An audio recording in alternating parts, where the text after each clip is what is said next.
For more on the organic food boom in China, I spoke with Wuyang Hu. He is an agricultural economics professor at Kentucky University, and I asked him about these high prices. Studies show that people are willing to pay just about 20% more, up to several times more for organic food. You can see there's a huge demand. On the other hand, though, as you discussed, there's not a whole lot of a large market share for organic food of all the food sales in China. There's some estimates showing, as you have pointed out, that just about 1% of the food today sold on the market, Chinese market, are organic food. There are some actually promising estimates showing that by 2018, likely the share of organic food of all food sales in China is going to be just about 2%.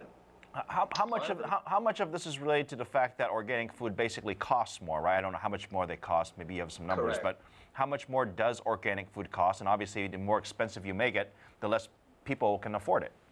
Absolutely. Organic food costs more than the traditional, we call it traditional food. And the cost could be differed by several times, up to 5-10 times. And I would say personally that the cost is actually one of the major barriers for organic food to be making it big. Consumers are feeling that organic food are costing more, and many people actually do not fully appreciate the potential cost that actually goes into the organic food.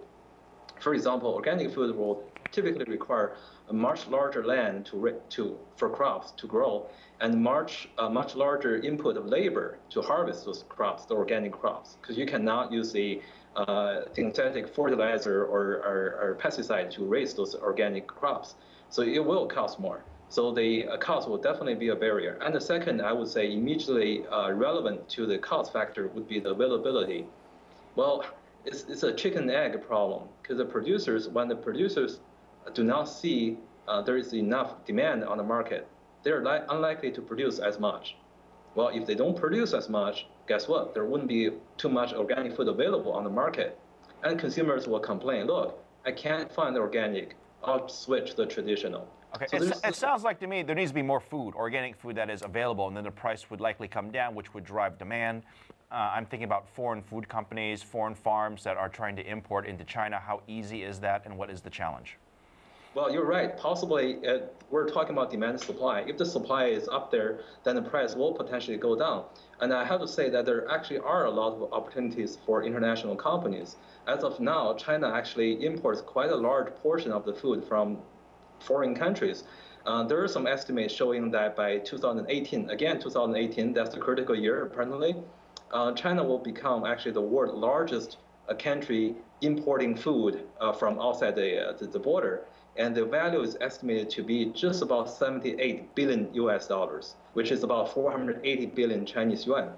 So given that the large potential demand for imported food, there is a lot of potential for international companies. For example, there are already some successful companies penetrating essentially the top-tier Chinese cities like Beijing and Shanghai and etc. They're selling a lot of organic food already. And don't forget the so-called O2O, that is online to offline. A lot of international companies or food companies are investing a lot on online sales of groceries, and that will be a large opportunity for organic food.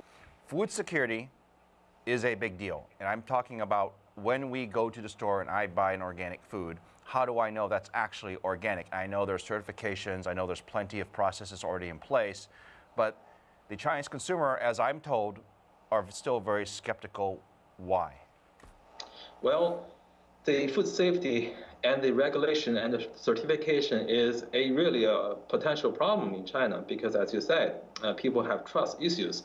Now, I would say one of the best ways to solve this would be to work closely with the government agencies, no matter it's domestic or foreign or outside producers, to make sure that the stores are well certified. And you probably heard about this concept. A lot of consumers in China now today, they not only require certification, they actually require a certification for certification. They want to make sure that the certificate itself is actually authentic. That really relies a lot on the cooperative work between the government and the producers. For example, in October this year, 2015, there will be a new round of laws, food safety laws coming out. And that will be one of the strictest the most strict laws in the history of food regulations about food. That will be a good opportunity for any producers to take advantage on to actually use that law to safeguard themselves.